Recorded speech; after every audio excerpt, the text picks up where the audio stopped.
느헤미야 이제 마지막 장 13장을 보는데 제목을 꼭 붙인다면 강력한 개혁을 시행한 느헤미야. 오늘 우리 모두도 날마다 우리의 신앙을 개혁을 해 가야 합니다. 예루살렘이 언제 멸망했는가 하면 BC 586년에 망했습니다.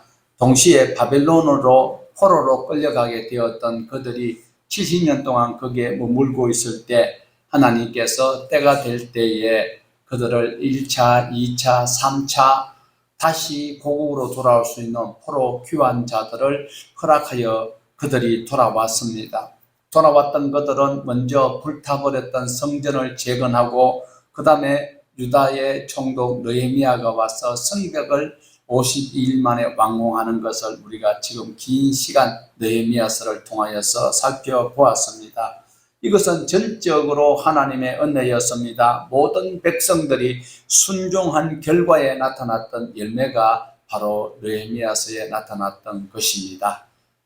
불탔던 성전을 스룹바벨이 1차 귀환자들을 인술하여 와서 성전을 짓고, 또 중단되었을 때 학개 선지자와 스가랴 선지자가 권면하여서 또한 하나님의 성전이 지어졌을 때에 하나님의 말씀으로 바로 인도하던 에스라, 그리고 총독으로 와서 이제 마지막 예루살렘 성벽을 완공하는 이런 모든 과정 속에서 정말 은혜롭고, 우리가 지난 12장까지 보았을 때만 해도 너무나도 은혜롭고, 하나님의 사역, 하나님께서 이렇게 하시는구나 여길 수 있을 정도로 좋은 과정을 보았습니다. 물론 어려운 일이 있었지만 그러나 그 유중에 미를 거두었다라고 우리는 안도의 한숨을 쉴 수 있는 12장까지를 보고 오늘 13장 봅니다. 12장까지만 보면 할렐루야입니다. 더 이상 없어지면 더 좋았을 뻔했는데 안타까운 것은 13장이 그렇게 호락호락하지 않는 우리의 신앙과 너무나도 같습니다. 은혜 받고 예수님을 구주로 고백하고 울며불며 주님의 뜻대로 살겠다고 빈들이나 아골골짜기나 어느 것 하나님 은혜가 아닌 것 없다라고 고백했던 그들이 지금 어떻습니까? 여러분 심령은 지금 또 빈들이나 아골골짜기나 내 목숨을 정말 주님 앞에 단순히 들 수 있다고 고백할 수 있는 신앙을 유지하고 있습니까? 그렇지 않는 것이 현실이듯이 오늘 느헤미야서가 12장에서 마무리 지었더라면 참 좋았을 건데, 자, 우리 아까 읽어보았지만 다시 13장 1절에서 2절을 같이 보시도록 합니다. 그날 모세의 책을 낭독하여 백성에게 들렸는데 그 책에 기록하기를 암몬 사람과 모압 사람은 영원히 하나님의 종에 들어오지 못하리니 이는 그들이 양식과 물로 이스라엘 자손을 영접하지 아니하고 도리어 발람에게 뇌물을 주어 저주하게 하였습니다. 그러나 우리 하나님이 그 저주를 돌이켜 복이 되게 하셨다 하였는지라. 성벽 봉헌식을 마치고 이스라엘 백성들에게 하나님의 말씀이 전하여지는데, 하나님의 말씀이 전하여졌습니다. 우리가 1절과 2절을 이래 보았을 때는 성경 전체를 통전적으로 알고 있는 분들은 맞지, 아멘, 그렇지요 이래 할 수 있는데, 솔직히 이 내용을 설명하기는 조금 어려움이 있을 수 있습니다. 그래서 어떤 말씀을 요약하여서 느헤미야가 읽어드렸을까? 그것이 바로 신명기 23장 3절에서 6절의 말씀입니다. 우리 길지만 같이 한번 읽어보시겠습니다. 암몬 사람과 모압 사람은 여호와의 종에 들어오지 못하리니 그들에게 속한 자는 10대뿐 아니라 영원히 여호와의 종에 들어오지 못하리라. 그들은 너희가 애굽에서 나올 때에 떡과 물로 너희를 길에서 영접하지 아니하고 메소포타미아의 보올 사람 보올의 아들 발람에게 뇌물을 주어 너희를 저주하게 하려 하였으나 내 하나님 여호와께서 너를 사랑하심으로 내 하나님 여호와께서 발람의 말을 듣지 아니하시고 내 하나님 여호와께서 그 저주를 변하여 복이 되게 하셨나니 내 평생에 그들의 평안함과 형통함을 영구히 구하지 말지니라. 자, 이 말씀을 유대인들은, 이스라엘 사람들은요, 이 오경을 잘 알고 있습니다. 우리는 잘 모르잖아요. 그런데 느헤미야가 이렇게 딱 예? 1절과 2절을 읽었을 때에 13장 1절과 2절을 그들에게 들려주었을 때 그들이 가슴을 치는 거예요. 오, 맞습니다. 맞습니다. 그럼 뭐 때문에 이렇게 이야기를 하고 있을까요?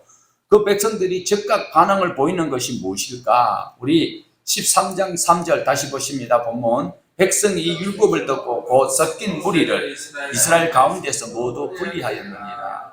지금 섞인 무리가 누굴까요? 암몬 사람과 모압 사람 가족들이 지금 결혼을 하여서 지금 자녀가 같이 생활하고 있어요. 그런데 율법에서 하나님께서 금하신 것을 지금 이렇게 섞여 살고 있다는 것을 그들이 말씀 안에서 반응하고 있다는 거예요. 예. 성전에서 이제 완공이 되고 성벽까지 모든 마무리를 짓고 일어났던 이 백성들이 하나님의 말씀은 살아있습니다라고 반응을 하고 있습니다. 그렇지만 참 이거 결단하기가 어렵습니다. 바로 우리의 생활과 너무도 밀접한 것을 여기서 엿볼 수가 있습니다. 왜요? 같은 지역에 같이 가족으로서 같이 살고 있는 그 사람을 지금 결별을 해야 된다는 거예요. 오늘 우리도 예수님을 구주로 고백하고 천국 백성이지만 죄와 결별을 하지 아니하고 주님을 섬긴다고 이야기하면 거짓말쟁이가 되는 거예요. 요한계시록 21장 7절에는 거짓말하는 자는 천국 못 간대요. 목사 하렙이라도 못 가요. 그러니까 내 마음이 거짓말을 했다면 거짓말을 할 수 없으면 더 좋지만 거짓말 했다면 빨리 돌이켜서 거짓말 하지 않는 그런 삶을 살아야 되고 내 삶이 성화돼야 된다는 거예요. 모압 여인과 그리고 암몬 사람들하고 같이 가족이 되어 있는데 그것을 돌려보낸다는 것 참 어렵습니다. 쉽지 않은 이 결단을 말씀을 들을 때 그들이 다시 하게 된다는 것은 참 대단한 결단이 아닐 수가 없습니다. 느헤미야는 무너진 성벽과 함께 시작되었던 그 모든 일들을 말씀으로 순종해왔던 그들을 귀히 여기고 있었습니다. 그러면서 느헤미야를 아주 문학적으로 그리고 서정적으로 크게 감동되어서 읽을 만한 책으로 마무리되어져 갈 수 있도록 지을 수도 있습니다. 그렇지만은 느헤미야 13장 마지막 장에 보면 성벽 재건을 하고 봉헌식을 하고 얼마 지나지 않았다라는 거예요. 아침에 은혜 받았다라고 하던 사람이 오후에 하나님의 은혜를 잊어버리고 세상과 짝하는 그런 신앙의 모습과 너무나도 흡사한 모습을 볼 수가 있습니다. 이스라엘이 찬송하고 우리가 12장에서 보았잖아요. 에스라는 우편으로 가고 느헤미야는 뒤에서 따라가면서 두 대가 그 성벽 위로 여우가 올라가도 무너질 것이다라고 하던 그 성벽에 그 넓이가 2.7m 되는 그 성벽 위로 찬양대가 올라가면서 온 백성들이 뒤따라가면서 했던 그 아름다운 찬송의 봉헌식이 지금 완전히 부패해서 하나님의 심판을 자초할 수밖에 없는 이런 일들이 발생하고 있다는 것입니다. 이스라엘이 왜 무너졌을까? 그 안타까운 기록이 바로 13장 4절에서 5절입니다. 우리 같이 보십시다. 이전에 우리 하나님의 전의 방을 맡은 제사장 엘리야십이 도비야와 연락이 있으므로 도비야를 위하여 한 큰 방을 만들었으니 그 방은 원래 소재물과 유향과 그릇과 또 레위 사람들과 노래하는 자들과 문지기들에게 11조로 주는 곡물과 새 포도주와 기름과 또 제사장에게 주는 거제물을 두는 거룩하게 성별되어 있는 성물을 보관한 그 거룩한 방, 구별된 그곳에 이 엘리야십이 도비야를 거기에다가 거주하게 하고 이 악한 일을 했다라는 거예요. 거룩한 것, 첫 열매, 열에 하나 구별하여서 그 저장하는 그 방을 도비야에게 주었다. 다시 말하면은 도비야를 재정부장으로 세웠다라고 여길 수가 있습니다. 그러면 왜 이런 일이 일어났을까?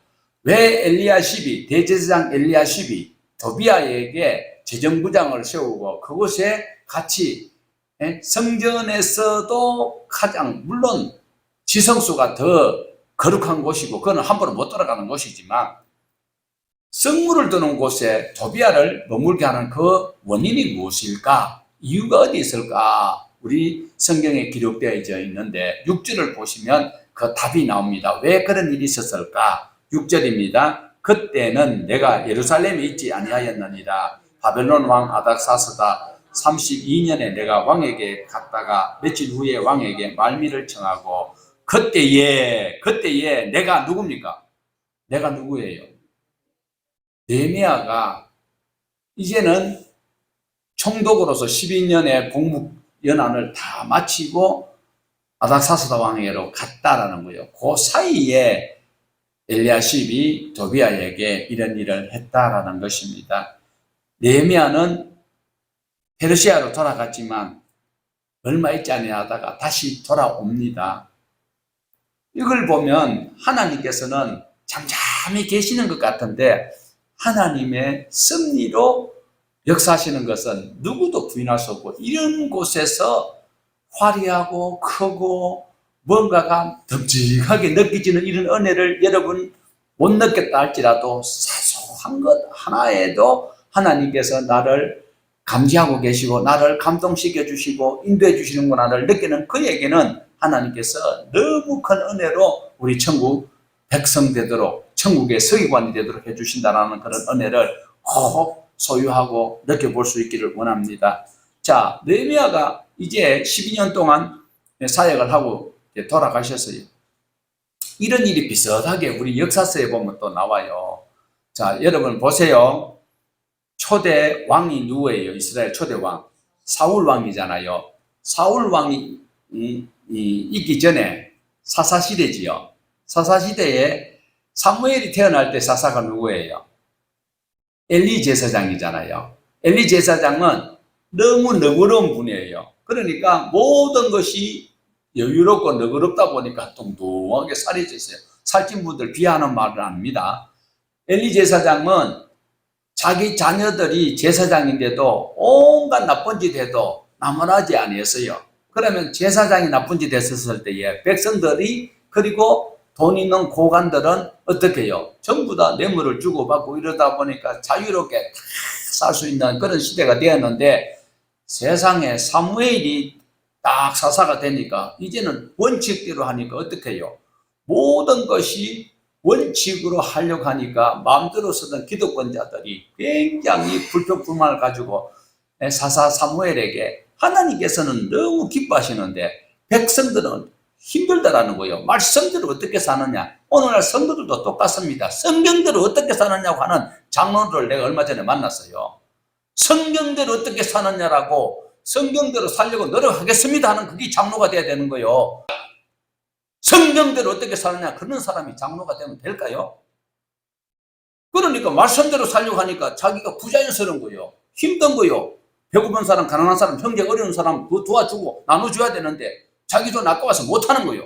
그러다가 어떻게 해요? 여비야와 그 사무엘의 두 아들이 있는데 뇌물 받아 못하고 그래가지고 우리도 이제 사사 당신도 늙었고 그러니까 우리 이제 이 필요 없고 왕을 세워달라 이렇게 했던 것처럼 지금 느헤미야가 12년 동안 와서 자기 월급도 안 받고 자기 사비 털어가지고 일하는 사람 새참 내주고 간식 사주고 그리고 막 일막 시키고 이러니까 그 기득권자들이 굉장히 껄끄러운 거예요. 그러다가 12년 모든 이제 성국이 완공되고 느헤미야가 이제 원래는 유다 사람이잖아요. 그런데도 소속이 페르시아 소속이야. 그래서 가고 나니까 이제는 내 세상이다 하면서 그러면서 도비아와 산발락과 짝짝꿍이 돼가지고 성전을 완전히 여우의 소굴로 만들어버려 강도의 소굴로 만들어버렸던 그것입니다. 오늘날 또 우리 신앙생활을 자유롭게 하면은요 하나님은 가슴 아파합니다. 십자가에 못 박히신 예수님 다시 못 박는 그 일이 우리 신앙생활 엉터리로 하는 거예요. 교회만 왔다 갔다 하고 교회만 왔다 가면 모든 것이 자기가 다 했는 것처럼 나는 하나님 앞에 드림받았다 고로반처럼 그래 짓거리면은요 천국 못 갑니다.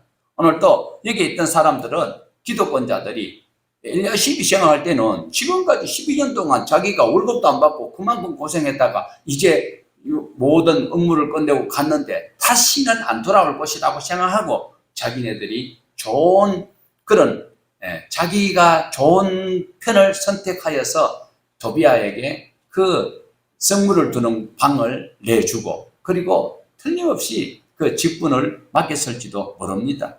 그런데 지금 느헤미야가 돌아가자마자 하나님의 성령께서 감동 주셨겠지 뭐.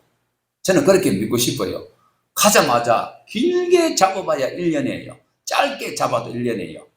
12년 동안 있던 그분이 페르시아로 갔다가 다시 돌아오는 그 시간이 물론 가는데 약 5개월 걸려요.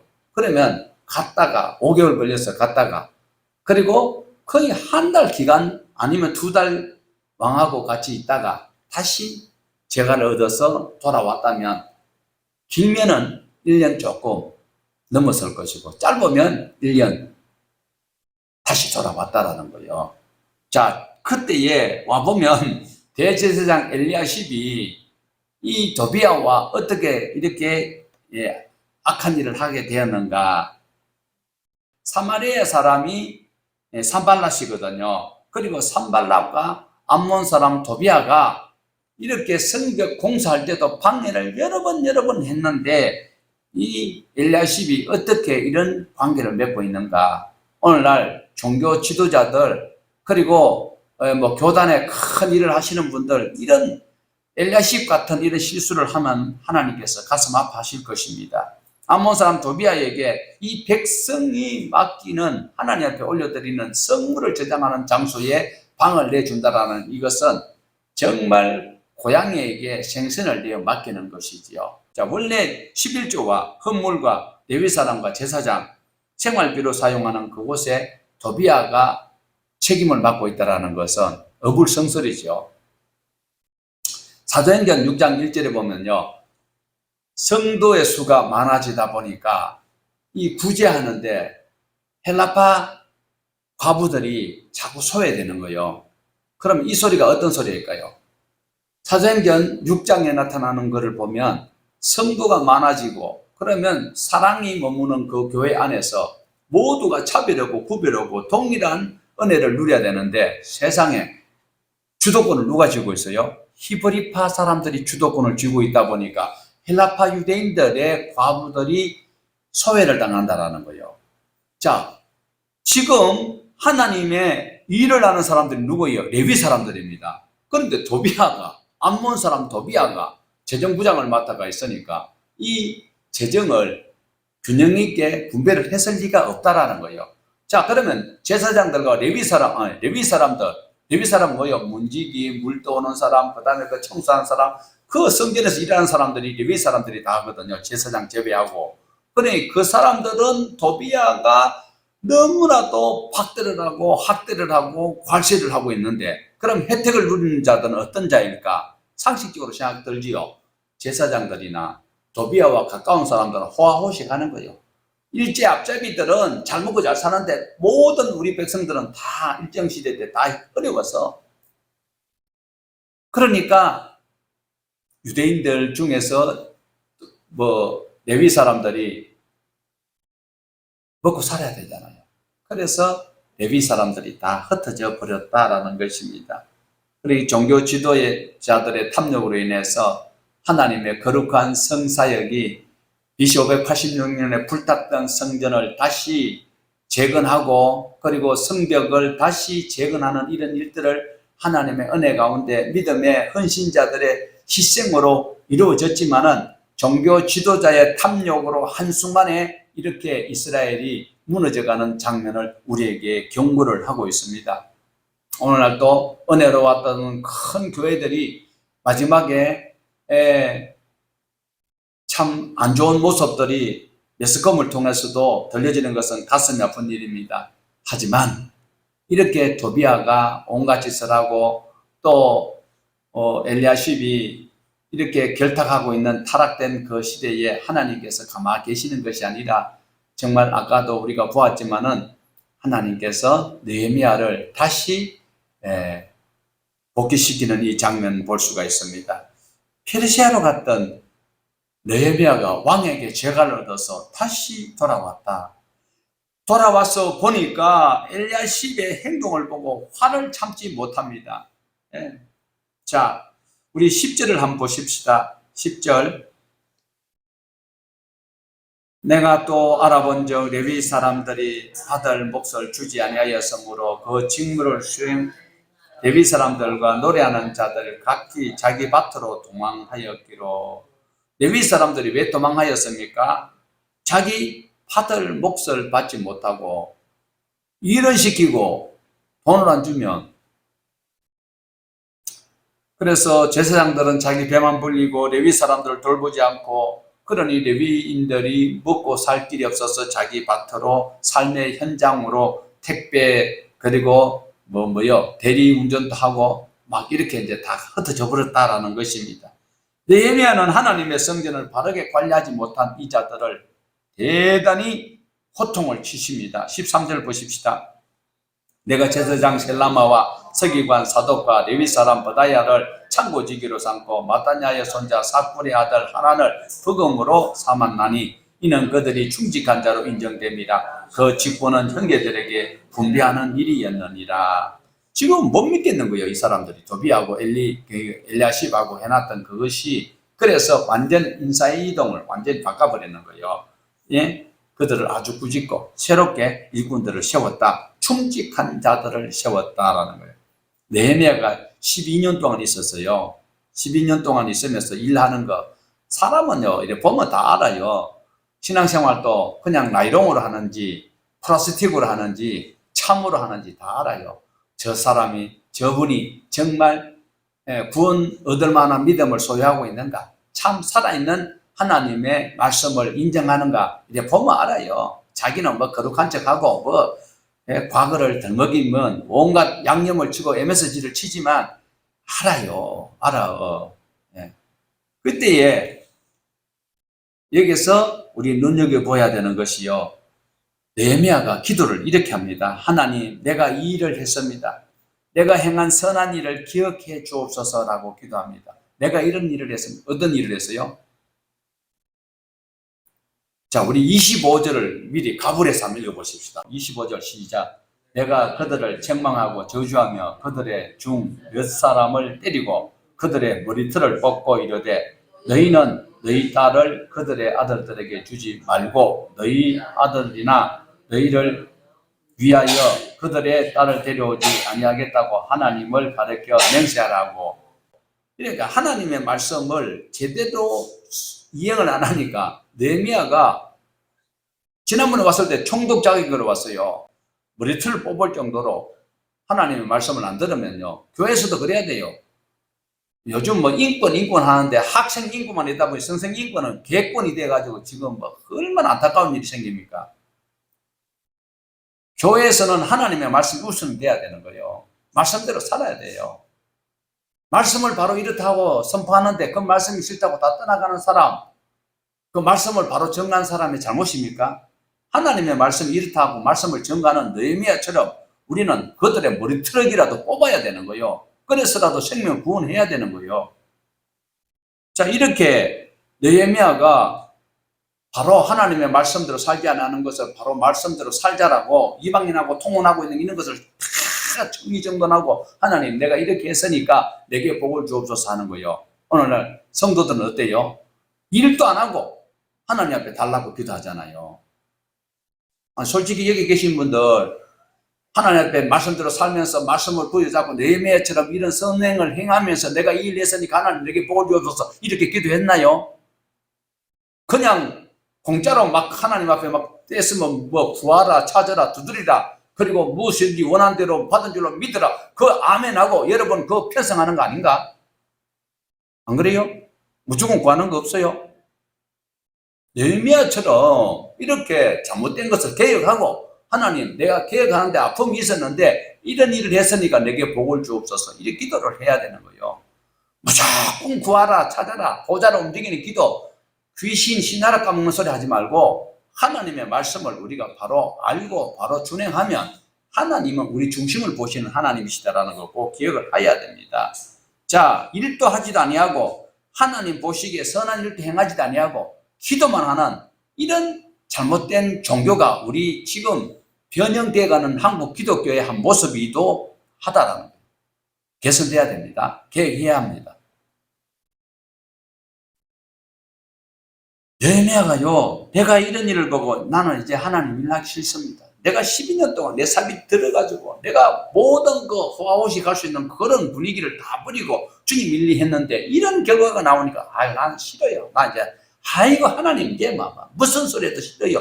이렇게 포기하지 아니했던 느헤미야를 우리는 정말 귀하게 여겨야 합니다. 솔직히 우리 한국 성도님들이 느헤미야를 몇 분 안에 넣을 수 있어요. 우리가 성경의 위대한 인물 중에 느헤미야를 모르는 분들도 수태반이 넘을 거예요. 정말 느헤미야가 멋진 분이에요. 너무나도 멋진 분입니다. 내가 선한 일을 했으니 이제 내게 내 가정에 복을 주옵소서. 그런 의미도 될 수 있겠지만 내가 이 일을 했으니까 하나님 다시는 이 어려운 일이 하나님 가슴 아픈 일이 생기지 않도록 해주세요. 이런 의미입니다. 느헤미야가 내가 이렇게 했으니까 내게 복을 주옵소서 이 소리가 하나님 일 다시 하는 일에 가슴 아픈 일에 생기지 않도록 해달라는 의미로 하나님 앞에 구하고 있다라는 겁니다. 자, 그러면 레위 사람들에게 양식을 나눠주는 것이 왜 중요한지 여러분 아시죠? 자, 출애굽 당시를 생각해 보면 하나님의 나라는 세상 나라와 달라요. 세상 나라는 자기 수단과 방법과 권모 술술로 이기는 사람이 약삭 빠른 자가 성공이 되지만 하나님의 나라는 그렇지 아니하다라는 겁니다. 하나님께서 야곱의 12아들을 통하여서 하나님께서 복을 주시겠다라고 했는데 요셉이 장가를 가가지고 아들을 둘을 낳았어요. 그러면 요셉을 포함한 12명이 있었는데 요셉이 빠지고 요셉의 아들 2명을 넣어요. 그러면 몇 명이 되어버립니까? 13지파가 돼요. 그런데 그 중에서 레위 지파를 빼버려요. 그러면 요셉이 빠지고 요셉의 2 아들이 원래는 야곱의 손자인데 아들 취급을 받아서 므낫세 지파와 에브라임 지파가 들어가요. 그러다 보니까 이제 13지파가 되는데 레위 지파가 제외가 돼요. 요셉 대신에 2 아들이 들어갔거든요. 그래 13지파인데 한 지파인 레위 지파는 빠지고 12지파가 열심히 성실히 부지런히 하나님의 말씀대로 살아서 그 소득의 열의 하나를 하나님의 앞에 올려드리면 하나님은 그것을 레위인들에게 주었어요. 레위인들은 그것의 10분의 1을 제사장에게 드리는 이 원칙이 하나님의 나라의 원칙이었다라는 것입니다. 이렇게 해서 레위 사람들은 가만히서 먹고 놀아도 되느냐? 아니에요. 레위 사람은 해야 되는 일이 무엇입니까?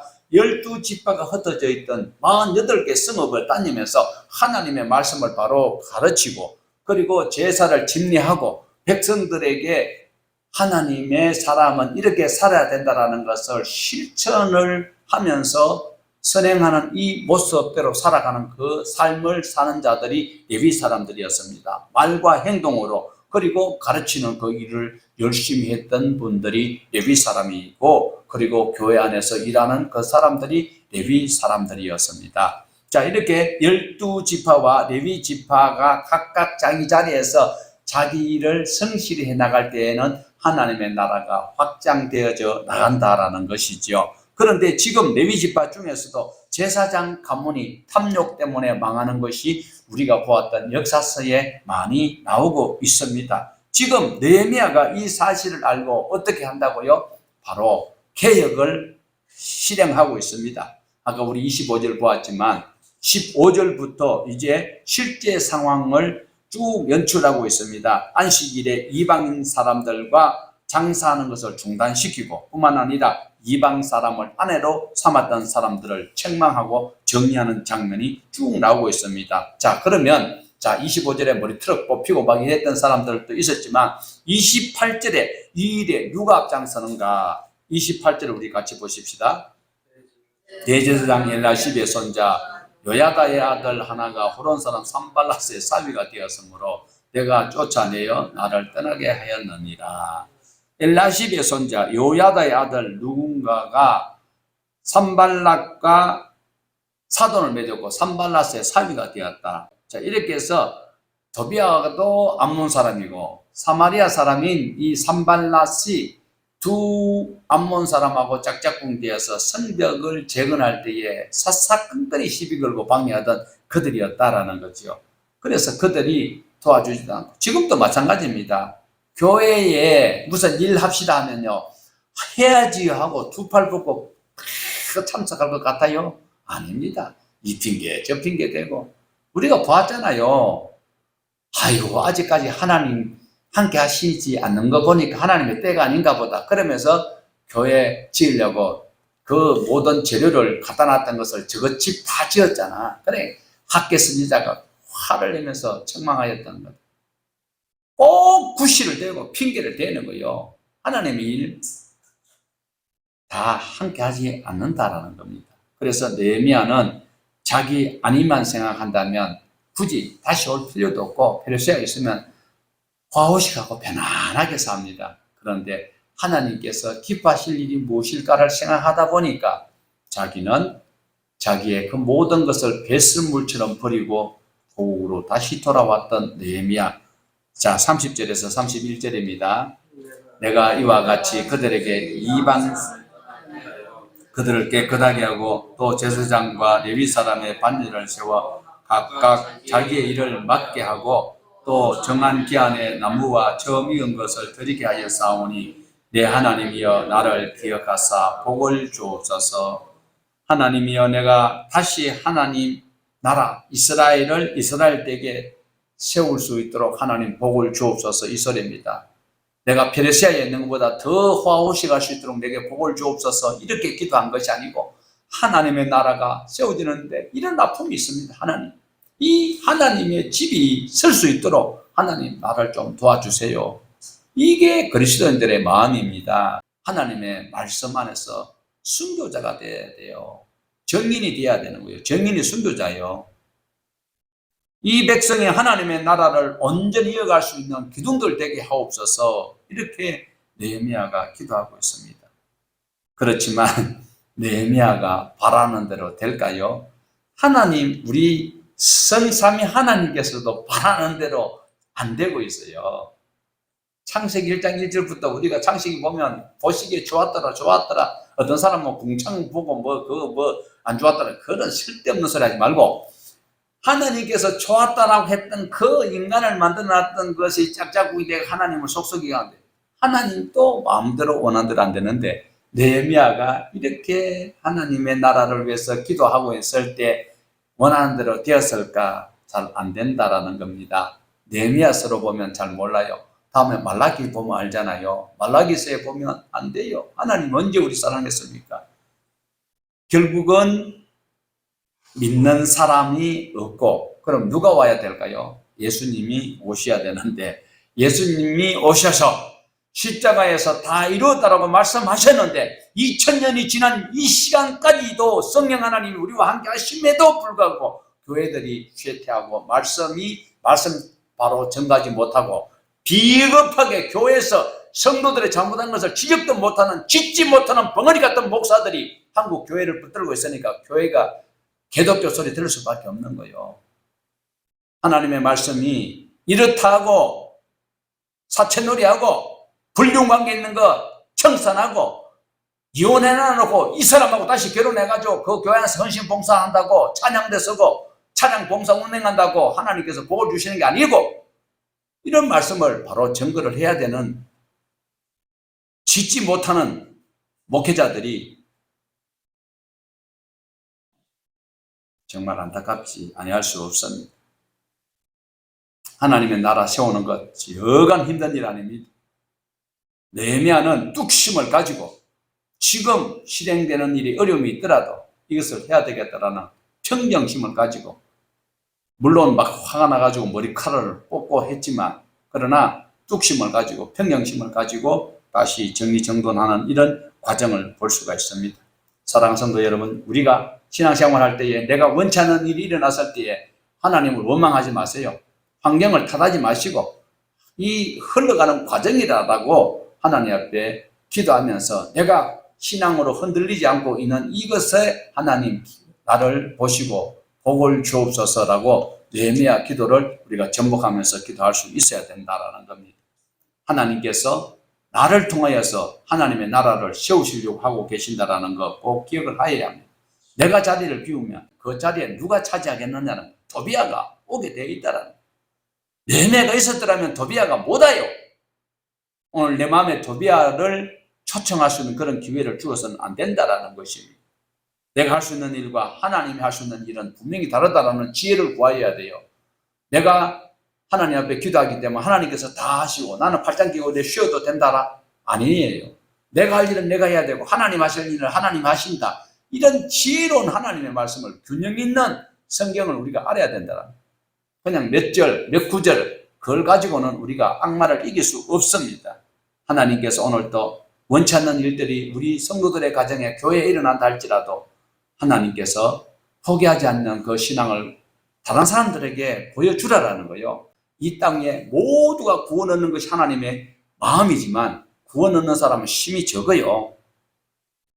오늘 또 저와 여러분이 원치 않는 일 때문에, 내 마음대로 안 되는 것 때문에 좌절과 실망하지 말고 하나님의 말씀을 부여잡고 느헤미야처럼 평정심을 가지고 우리가 끝까지 내 자신의 신앙을 바꾸지 않고 그 신앙의 절개를 지킨다면 하나님께 기도하는 대로 하나님께서 인도해 주시고 선한 도움의 손길이 인도해 주심을 믿으시고, 오늘 또 환경 보고 좌절하지 말고 평정심과 평온을 누리는 십자가의 용사 군병들 되기를 주님의 이름으로 축복합니다.